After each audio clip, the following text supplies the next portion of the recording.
Hola, buenos días. Es un honor compartir con ustedes un tema que considero de vital importancia, no solo en los tiempos que vivimos, sino también para toda la humanidad desde tiempos bíblicos, el llamado a gobernar, a liderar, a ser mayordomos fieles de lo que el Señor ha puesto bajo nuestra responsabilidad. En la vida cotidiana, la palabra gobernar se asocia con la administración de poder, influencia y control sobre una nación, una comunidad o incluso un grupo pequeño de personas. Los gobernantes, ya sean presidentes, líderes empresariales, jefes de familia o simplemente responsables de un hogar, tienen la responsabilidad de tomar decisiones que afecten a quienes están bajo su cuidado. Pero hoy quiero invitarles a reflexionar sobre el concepto de gobernar desde la perspectiva divina, desde la sabiduría eterna que nos ofrece la palabra de Dios. El Señor, en su infinita sabiduría, nos ha llamado no solo a ser seguidores, sino también a ser líderes. A gobernar en el sentido más puro y justo de la palabra. Y cuando hablamos de gobernar, en los términos que establece la Biblia, no nos referimos a un dominio tiránico, no hablamos de ejercer autoridad para oprimir, sino más bien de una responsabilidad amorosa y justa que se basa en la humildad, la integridad y la justicia. El primer acto de gobernar que encontramos en la Biblia está en el libro de Génesis, cuando el Señor creó al hombre y a la mujer. En Génesis 1:26, leemos: Entonces dijo Dios: hagamos al hombre a nuestra imagen, conforme a nuestra semejanza, y señoree sobre los peces del mar, sobre las aves de los cielos, sobre los ganados, sobre toda la tierra, y sobre todo reptil que se arrastra sobre la tierra. Génesis 1:26, este mandato es claro: el hombre fue creado para gobernar, pero no como un tirano. El Señor le dio a Adán el dominio sobre toda la creación, pero con una condición implícita de responsabilidad y cuidado. Gobernar no es un acto de arrogancia o abuso de poder, sino una invitación a ser buenos mayordomos de lo que Dios ha creado. Si reflexionamos sobre esto, el Señor no le dio a Adán el poder para dominar por dominar, sino que lo hizo responsable de un mundo que debía cuidar, cultivar y preservar. Gobernar, entonces, desde la perspectiva de Dios, es un acto de amor y respeto por lo que Él ha creado. En el Antiguo Testamento, encontramos muchos ejemplos de personas que fueron llamados por Dios a gobernar, pero pocos de ellos lo hicieron de manera ejemplar. Uno de esos ejemplos es el rey David, quien, aunque imperfecto, fue descrito como un hombre conforme al corazón de Dios, 1 Samuel 13:14.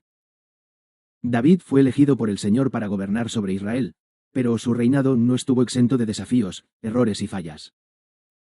Sin embargo, a lo largo de su vida, David mostró un compromiso profundo con la justicia y la verdad, lo cual es fundamental para gobernar de acuerdo con la voluntad del Señor.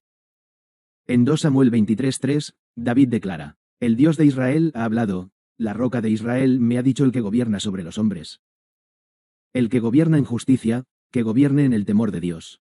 2 Samuel 23:3, aquí vemos que el Señor no solo exige que el gobernante sea justo, sino que también debe gobernar en el temor de Dios, es decir, en la reverencia y el respeto hacia el Señor.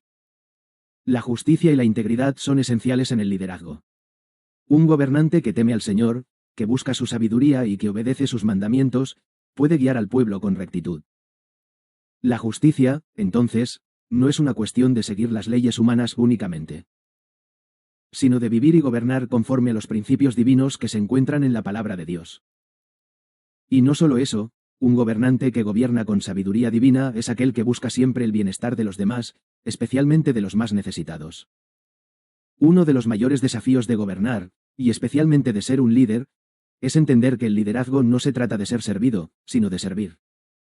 Jesús mismo, nuestro Salvador, nos dejó este principio claro en el Nuevo Testamento.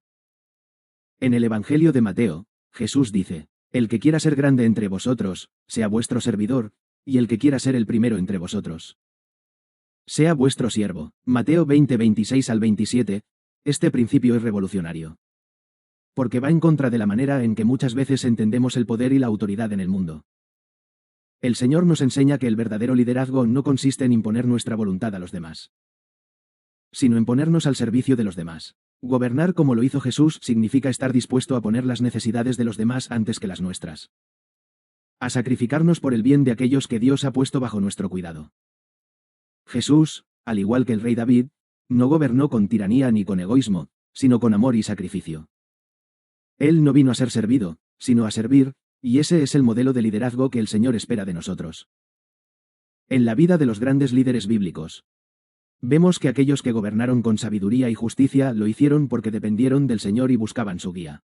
Esto se puede ver especialmente en la vida de Salomón, quien, cuando fue llamado a ser rey, pidió a Dios sabiduría para gobernar a su pueblo. En 1 Reyes 3:9, Salomón ora: da a tu siervo un corazón entendido para juzgar a tu pueblo, para discernir entre lo bueno y lo malo. Porque ¿quién podrá gobernar a este tu pueblo tan grande? 1 Reyes 3:9, Salomón no pidió riquezas ni larga vida, sino sabiduría para gobernar. Y el Señor, complacido por esta petición, le otorgó no solo sabiduría, sino también riquezas y honra, haciendo de él uno de los reyes más sabios que jamás haya existido. Esta historia nos enseña que, cuando gobernamos con un corazón dispuesto a servir y buscar la voluntad de Dios, Él nos da los recursos necesarios, incluyendo la sabiduría, para cumplir con nuestro llamado. Hoy, como en tiempos bíblicos, necesitamos la sabiduría del Señor para gobernar bien. Ya sea que estemos liderando una nación, una iglesia, una empresa, o incluso nuestra propia familia, debemos pedir al Señor que nos otorgue esa sabiduría divina. Esa capacidad de discernir entre lo bueno y lo malo, entre lo justo y lo injusto. Solo con su guía podemos gobernar de manera justa, recta y conforme a su voluntad. Es fácil caer en la trampa de creer que gobernar con justicia significa ser severos o inflexibles. Pero la Biblia también nos enseña que la justicia divina está acompañada de misericordia. El profeta Miqueas, en Miqueas 6:8, nos dice: Él te ha mostrado, oh hombre, lo que es bueno, y qué pide el Señor de ti solamente hacer justicia, amar misericordia, y humillarte para andar con tu Dios. Miqueas 6:8, la justicia de Dios no es fría ni implacable, está equilibrada con la misericordia. En el liderazgo y en el gobierno, la justicia debe ir acompañada de compasión, empatía y perdón. Un buen líder no solo sabe cuándo aplicar la ley, sino también cuándo extender la misericordia, entendiendo que todos somos imperfectos y necesitamos la gracia de Dios. El llamado a gobernar no es solo un mandato para aquellos en posiciones de poder, sino para todos nosotros, en todos los aspectos de nuestra vida. Ya sea en el hogar, en el trabajo, en la iglesia o en nuestra comunidad, somos llamados a ser líderes según el corazón de Dios. Gobernar con justicia, sabiduría, misericordia y humildad es el modelo que el Señor nos presenta en las Escrituras. Es nuestra responsabilidad, como seguidores de Cristo, aprender a gobernar en su nombre. No es una tarea fácil, pero es un llamado divino que debemos tomar en serio. Al hacerlo, no solo honramos a Dios, sino que también creamos un ambiente donde la justicia, la paz y el amor pueden florecer. Hoy más que nunca, el mundo necesita líderes que reflejen el carácter de Dios. Necesitamos personas dispuestas a gobernar con sabiduría, con compasión y con un corazón dispuesto a servir. Que el Señor nos guíe en nuestro camino, y que su Espíritu Santo nos dé la sabiduría para ser los líderes que Él nos llama a ser. Amén.